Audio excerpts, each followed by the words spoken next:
Memo we akwa ba Gye Name channel so with aso nyamre na utie say the church here ho niema na yesua ade o Ghana community mu a e DFW hai emu ena ene ye ba betwetwe komo ye ne opani ba ko ha eba enura odimu akotin ye oya de pa ene nkomode no it's about drugs, how to determine fake drugs. Mebo video bi a kire mu a e ko viral e wa around for some time, but say ready say ye twen eye nkrofo adwen eba so no muhu se bia yonsa ye nipa yi didi aye nom de den a yare de ebe den ebe boy na se yare ball na akọ eduru na okọ pharmacy na akoto eduru a de ya obi hu se eduru we eye ana se nye sometimes no ebi eduru mpo no e ka 3 days na ase ya onoma aye ana enye ana se ese ade echi na ese pepepa even though ase ba enche ye no eno so noma eye ana eno ho nkomo ene yeni ye ba bedi ma mentwa me ho na membra me ba meyi ye papa ye di ye papa no odi eduru ho djuma ache oye djuma as a pharmacy ache ntino eba pharmacy ho niam dia onimpa obeka brofo ne twi na odi afrafra bebi ese obi ati bia weden obeti ase edjumadie eye Gye Winners Kitchen omna ebo ho dero se o Dallas na paduane pa edia ye fie dia Gye Winners Kitchen untimi ensa ho okoho a obetruti kama obema obibia beden ubenya di omo akanso oye asafo market nchen ho enya ira kwan kra se o yira so tikem na do 360 ana akanso na area mu ho no ma de wi ascent na TNT no GPS ni ira kra obehu re e de obetimi akodu Gye Winners Kitchen ho se eye December ayebe World Cup eba beba so ope t-shirt Ghana t-shirt na yi bia ohwe screen ni so a ene eda so no eye de boatin oye designs eba t-shirt ni sa na ma na odi logo bibia ma na obe design bia ma na so de support Black Stars na enya nyina yakwa akoyenim ti no ma mentwa me ho me ba meyi ye papa ye di na de nkomo na to aso twa me ba sisia. Hello, I'm Abnaba Fuboni. And I'm Adra Hempra. And we love watching Gye Name channel, Dallas, all the way from Roanoke, Virginia. Bye. You are tearful. Yeah, that must say Mugusu train. Yeah, the young common, Ebabeto, with a very short one. I said them di kanka no, a drew wasem any Babeka, say Oko pharmacy now, auto a draw. Or better than one who said draw me to a ye, and I say yet. Depending on video I may be showing. My main video no, now the munya idea kakra na muhu the way I am commodine ebe ye benya asua DB uma ya so DB to your home for say ba edro tomu ene sane mana. Try me video we me basisia. You're watching a surprise early morning raid in Lima, Peru. 200 police in riot gear storming an indoor market. Their target? Counterfeit prescription drugs. And they found them everywhere. There were crude packaging machines and silk screens with imprints of actual name brand drugs. Hundreds of thousands of counterfeit medicines collected from that raid were traced back to this house. Through a back door and down a narrow hallway, we found a tiny squalid patio that was actually a fake drug factory, turning out an astonishing number of counterfeit medications. Peruvian police were led here by someone you wouldn't expect. John Clark from the American drug company Pfizer. I'm looking at this pan with these pills in it. This stuff is going to get into people's medicine cabinets around the world. Unfortunately, yes. Clark heads up a global security team assembled by Pfizer, former FBI, Homeland Security, and narcotics agents who work with local police to track down criminals around the world. Counterfeit operations like these are costing drug companies millions of dollars a year. This has Pfizer written all over it. And it's even got the newer Pfizer emblem with the little slant on it and stuff. I mean, from the packaging, you'd never know. Here, they discovered about 24 medicines, including antibiotics, seizure, blood pressure, and pain medications. We're in the middle of this very primitive courtyard. This doesn't look like any kind of facility that you'd expect at all. Does this surprise you? No. Unfortunately, the quantity of counterfeits you're seeing is phenomenal. The conditions are just abysmal. And if the consumer ever realized that products that they're putting inside their bodies come from dirty water, drying out in the open under a heat lamp, insects and everything else getting into it, contaminants being, brought into the equation and stuff, I think they'd be horrified. According to John Clark, counterfeit Pfizer drugs, many from disgusting conditions like this, have made their way to pharmacies and hospitals in at least 46 different countries, including England, Canada, and the United States. So right now there are people around the world taking medications to save their own lives who are simply taking the wrong thing and they don't even know it. Yes, absolutely. If you have any concerns, you should go to your doctor, you should go to your pharmacist. If the pill dissolves differently, if it tastes bitter or differently. John, you know, I'm a doctor. I looked at these medicines today. I wouldn't be able to tell if they were fake or not. Right. I'm the person they're going to ask. Right. I don't know the answer. How are other people going to know the answer? Next step is every pharmaceutical. Yeah, more kwaba Gye Name channel so bio. Yo, we dem say o de onyo hoho am say wa na odom ye say won hwe ne video ne da em say afebe nwani eno ne ye covid the way ayenya edro no ntem no ene the way covid ne vaccine ne ho faso ne nema bibre onyame adom ne ncheche na ko akire ma krofo onya vaccine no mo wo ya ma ene covid yetimi pia ye nhye mask ntino e de nyame ase miame boni din e friend e Dan Danso da patron se video no se wahwe kakra na nim se bia wasema kakra be kan ho ba ye be start e free fake drugs e real say fake drugs e wo ampa. Yeah, fake drugs wo ho. It's adding na wo ho. It's nipa epe no sikanti. So ubi company can see be design a drobi. Me and find so they $100. And someone can copy it, obey a fake one, yeah, $40. Me better, why not obey? And a bio so no. A cost is answer nipa paid for dear. Okay. Now, humans so and Gruna tire fake drugs, no, and yeah, America. Usually, amane wo abontia wo munni strict pharmaceutical laws. Okay. So ubi crash in a garage and why here drone out.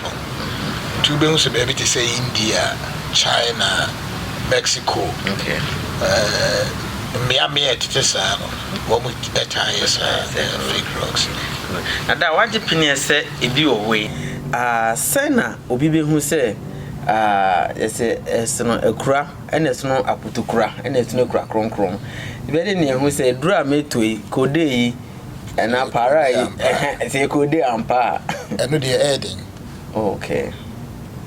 The only way ubetimi hu say a drop pot here o doctor atrama ho and I say drop no a wo hwehwe ankasa no e gi say auto free reputable pharmacy shop. Chrome ha ye wo bibi friend traceability. Okay. A drobia ye de ye ton pharmacy no. So e ba se inspectors ba ni eje wo invoice na e hwe dro no stock number any the lot number na obetimi a trace ehunu the ode dro no brel. Okay. Ono so di ono ko fe free. Okay. Inti factory free mu, the free factory ye dro no. E ba be si wo awo ton. Mpo ko si nipa or oje anom ye betimi ahwehwe ni nyina. Because you be be to set traceability. Sa no mo free. Just ye hwehwe a dro no e be dro a free factory hona factory for no a dro bia wo the number. Okay. Okay. So okay. America for free BB national drug code. Okay. With the national drug code and numbers in this share system no more. The year do chrono. I can't actually say drawing paracetamol. Okay. Na da min twa no fa ne bi hu wo edro no say bia nti ofuto edro no a hu drug code. Yes, normally a choir be hu say edro no a to be alpha pill be an capsule be a tablet numbers also. Okay. Okay. We wait me a free poison control. Okay. Which is 1-800-222-222. So yeah. wo de aduro no numbers e wo so no ma wo mo na wo ka color ni shape a wo betimi aka adu kura kire and na say the computer abaya is so easy to find it. Yeah. You can go and Google pill identifier. Pill identifier. Okay. So www.pillidentifier.com. Okay. It pull a inamawa with the numbers na word draw no so shape. Now with the color any shape shame one. The back do crash. Okay. To say yeah. Good. Okay. So aduro no expiration date. I have an expiration date for home. Aduro bia yeah baby our expiration date. Okay. For most idea of America, in you cry and my ton of store no expiration date. But the entire expiration date no aduro is see what channel. Not a lose the potency. And that's an whole day and sort. Okay. So until the expiration date to so say beer aduro we would see shelf for so na how the the potency will be good for maybe 2 years. Okay. It's after 2 years no. So now you eat 10 milligrams man, 10 milligrams the woman. It after 2 years no. That's what. Okay. Oh, you know, what dream with you when you say for 10 milligrams, and so maybe I will fast. Okay. Now say, I dear Bettina do not say and I say, I say, and rap maybe less than 24 hours, and I say, and also on my expiration date interested, do not say. Oh, sir, and say, okay, and say, Impo, there was a time, baby, and human. Not yet, in Runa, I expire now, a buy a sound testing. Okay. I say, how potent they are. So now, what they know, a call for man, I said, they sit here. Interested, I say, so I expire a couple of days. It's okay. I drew, I expire, me too, for some men for be that antibiotic. Okay. I know they are what I did the Diagra weapon. But I said, you beat to say, a tipaye drew it to say, as a taminofen and a Tylenol or paracetamol, no, the expire ben, now tree crana and Bosumia crana. So, Upi Biano, no, a ben, wow, with me, and a drone or pills, pills and on a tablet, liquid, capsules, no. Differences no effectiveness no pe I another this yes and no. Okay. Yes, because so far pill and a tablet na women there was a nanny. Okay. And sana intestines let me absorb the active adrenaline woman. Okay. So in that respect the suspension and as a liquid, no, a human term, a chain, tablet. Okay. Now the woman should be on the same, a tiny root tablet, and liquid near ASB amofra. Okay. And as a beer will be a ultimate solid idea. Okay. And the end, and the told so a capsule and a tablet, and I had to be far home, said the bear. Nenu no ne saa niema no wonti se wo mra itu be hwa nnuro na tayi nsuo no ana liquid no ya ne ta de esi chire wo no okay itu be ka na e from se de be ya betimi na capsule na die no nse ade de wo ho ne rubber na eno no no ma rubber no nyense so bia wo rubber so brony free bibi gelatin. Okay. Gelatin the capsule I had to say send a message for the size of starch. Okay. So when you know in tapioca yeah so many accounts you know was sent none. Okay. So into a sanity and yes rubber baby M5 rubber bedroom yeah cause capsule or cockling bisa no per capsule per who you never found of for say a baby rubber there. Okay. Baby I know him say so effective. Now capsule any tablet no ni nyina ye easier send be easy so ube swallow until you in the different shapes. Usually capsules no you know in the powder and you tie the gum. Of course your capsules also a tablet shape. Okay. And I say so crown ya capsule ni bia and shed a near drew name my camera. It is was say a question we yamu horse be a cosso near my cossona. Your capsule de bemawa a near drew name my camera. A bit trouble yamu huni in for yin in the na no abere na abana so jana ya na ana se o mere no mu how the binim say uja ona but a capsule a camera 1 minute or 2 yam ade a ye hwehwe ane se betwetwa mfonyin na wo yam ho ni nyina ade ama nti etwetwa wi a na no is gotten rid of. Yeah, wow. So hear me a Ginyame channel and now when you go see Yene Elder Danso and they do a di and room komo or change how to determine fake drugs on the market. Say be a fake drugs if you video be a started Jumedi the 2 jar will be a yam now phobia. No group be more target me no say in discussing yamfe enti yamfema amount for no mu yen create awareness no mu how to determine fake drugs no say be a bibi or na for so ti ya ona ya bibi ni na bibia person di for say draw ho a be America crowd mu nro ni ye ni bibia enye draw ni nyina na ye da now ka ba ko bi about online draw ni bi no we are fake drugs ni bitimi get it into our the whole thing is simply this: don't always look for cheap drugs or cheap sources of drugs. Without especially Uber online and there will be the online pharmacy. Uber Chroma America pharmacy BI regulated. Okay. A Drew BI pharmacy honor. Krata da so a yehwehwe di free a ibe unko jiran kwanche baby antonro emegu pharmacy don. Okay, so what more ye fake drugs no ono big jiran kwanche baby aton na esa say no ye sha say me ka kire no say actual adru na ankasa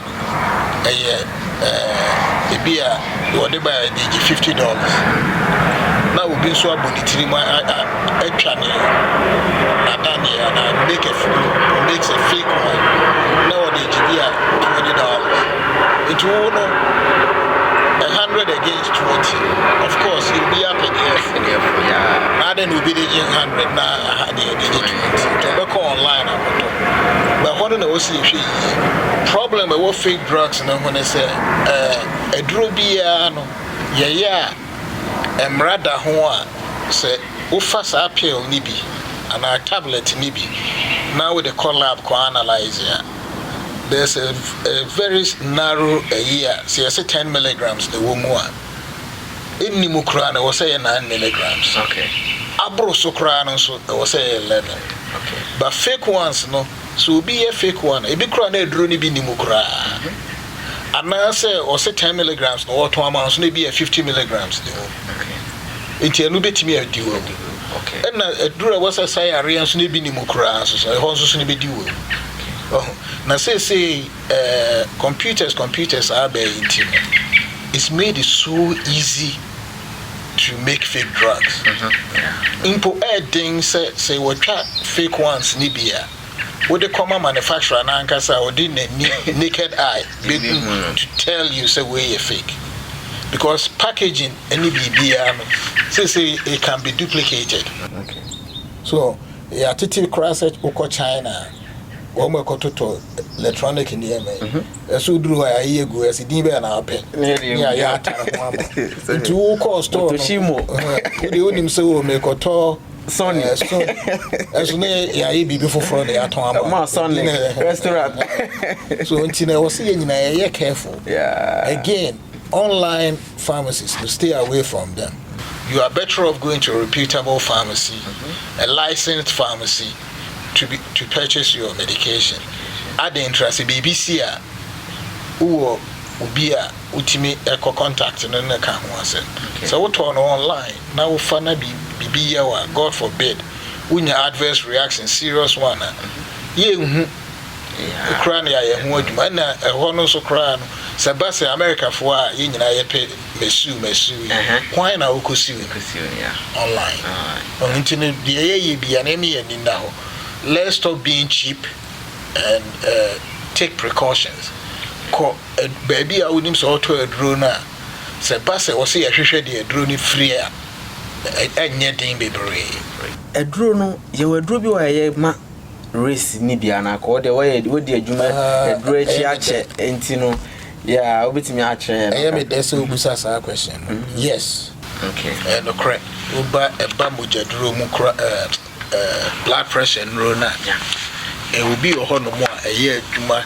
eyi e wo abrofo mu chen bibifu mu anase ye adwuma yi wo bibifu mu chen abrofo mu ye wo neurobi to say a friend calcium channel blockers okay bibi to say verapamil and na shedi pen no hwe a bibifu mu no ye adwuma eyi e chen abrofo and na for lisinopril and also so ye adwuma wo abrofo mu e chen bibifu okay etino but ni nyina no so no you can't blanket it try and error okay so it be a wo in particular wo bibi ni in particular wo kwesibo wache and enye adwuma wo mu a ana say ye adwuma wo mu a enkyere say ya menu so na be the same thing but try and error when wo call doctor hono no or switch things around you will figure out what works best for you okay and to say okọ na more blood pressure drobi na bia take na how duration ahen na take here e be a month and 2 months a year no say still as me kona doctor sasa me nyina no say enro be pray no time quote kicking in okay so blood pressure enro say it takes about 3 to 4 weeks or even a little longer and you bet me determine say we okay expect so far now sana and blood pressure and besides say obana or high blood pressure doctor be anywhere then find so blood pressure no 150 no person answer no they about 120 maybe yeah the back and kakra okay so so what the back precopa emwa okay ntibiri bia no ete so wa fracture de na we see form wontimi wo soro ho na nhuri mesi form kim wa mu na mu a obetu ba bi nka enti na wo so de ba form kakra the drew de wo say ya hwehwe si de bedu good da mesen bi se bi ma ese nuro nyina ye plants ena eyi omo twetwe nuro yi ahodin from de ye nuro no ebi on the synthetic ebi on the chemicals and the fra na say truly say a plant and ko anom de ye nuro okay bible was so what den amano e ma yen say nuro okay ye aduane a yedi e nuro okay nuro wo hoyi no the wo hu nyina na from plant sources animal sources okay and rocks okay you need be free abom nyina yes but the air cover ebane say and says here name the air kind because we've advanced in technology and stuff yeah the collab near sha hwehwemu ahu say ade we na wo edua yi mu plant yi mu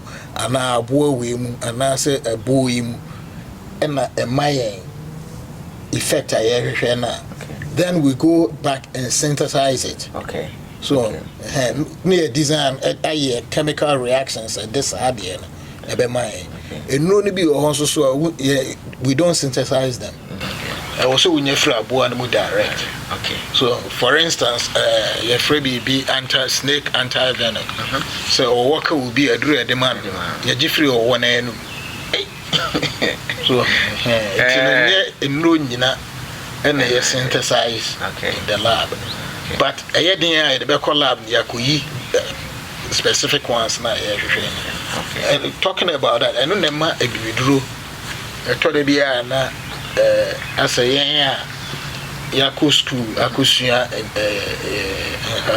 doctors ne pharmacist no ya na ye keke against bibiduro no bibiduro no the problem I want to say ya na untimi the exact potency ya I was in nipa nefa and no answer also sawe ba ku we okay how many milligrams is in there okay and a weight based ubi mu do chain ubi it is sign out the man okay in ready man nipa nyina na ye do so aduro na is based on age weight a lot of things come into play and sign the design aduro na and until ya na ye stress and we know no enka say biduro nye but I will say you're careful how measure planning man I don't say I'm record you be down no adwo ho any community any advice for the Ghana community no be out and baby I draw any video I hwe the mesre say you're careful and ni adro nefu achi enkoto adro bi mi pra ho na ebio so beto adro go to a reputable place because me call Ghana and saying we be who say obi asese aduro no awia mu be aduro bi wo so so in here say awia beka because aduro no you exposed to certain elements that could become toxic and you be ahwe akofa say aduro na wepre and na kra covid ya be ya adwen say ko covid ani be bia ko say sua na yi sua say na better waba ya mana konya ya mana tenase we boy ya ban but I was saying ye hunu kwan e be fa so aboy e ho ban e free na ho na said ya kanfo kan say ogegefo ba fi a ye de to kokko ni kusua ene dada no we so ye to ene kusua no ene pane na ye vaccine it here say vaccine no so wonwo ya na ebe ubenya bia wa yesrewo akọ wo so awawo no booster no kokọ eboa nyina nyesa won ko akra de bo ho ban a wo de eboa wo nua bia ono sabio ni immune system no wo form kakra ti e besre se sa de ni nyina no yenya ne ahwe ho so yi afi so ahunidie se ye hohoro yensa ene hand sanitizer ye man empire ho because wa ohoro nsa na ye kuso bibia mu anya yi ahoro nsa eno so eboa da ye da se safe na utie a emsa ha na emrebe me kwan ne de ye nkomo no edi ye ne ye papa ye elder danso ye pharmacist wa ya che enti no no ne ye twetwe nkomo o kire enuro hu ni bibia no we'll go back to the beginning of our conversation now. We'll start it here. I'm still being a foot to whom we'll be near Bibian, so the tongue who far the Bema or Mana, the Bema will be soon Biana, or so when you're at foot to be a womb. Ahana, Emre, Bema, Quania, the Yanko, yeah, I'm say, that I will be Bika, that will find out ways be after the Tratona. Slamo so say, who could prescription or pharmacy, and you uso mu and sorry, Nantenko. Jina hone bisa pharmacist no question. Question number 1. A druya doctor no se imagine the same. Watro who said you be see a fan dear, but beside bisa no say ye fan the same. Busani dear dronichi. So man in you say open tab because a bit me about so be drew no the asha bag in my mouth. And now say a drona doctor no tro watro it uni needing common. I want to know as I say draw within a tardy treaty. Yes, a draw be a no more doctor natural ma say uti or yentin or dear man should be an enye a tipa drew and cassa. But we suffer answers no questions we are not been a bebasso. Walk or shush and we know who say a drew no sandy pan in your trauma. Into me my messeremo. Never ever walk into the pharmacy and pick up your medication and walk away without talking to the pharmacist. Even if it's a refill, always opt to talk to the pharmacist. He's being paid to counsel you. Don't let him get away with it. Good. The pharmacist is always being paid to counsel you. Yene ya papa akanon, you know. I'm say the kind DM say obinsi through the matter I'm say the dark kind here as a tribia be everything what should that can creep say the menu me no be there the better say the own shan baby be say oh da as all can profit too much man tia you we are catry our better say we educate who share na betimi abisa no bibia pharmacy edro ho commode e dos pa yentimi endini nyina aha ene mrebe me kwane ene education pharmacy no edu da also yeda was pa nyame nhyirawo yeda ase yakram yebesen hia bio bye.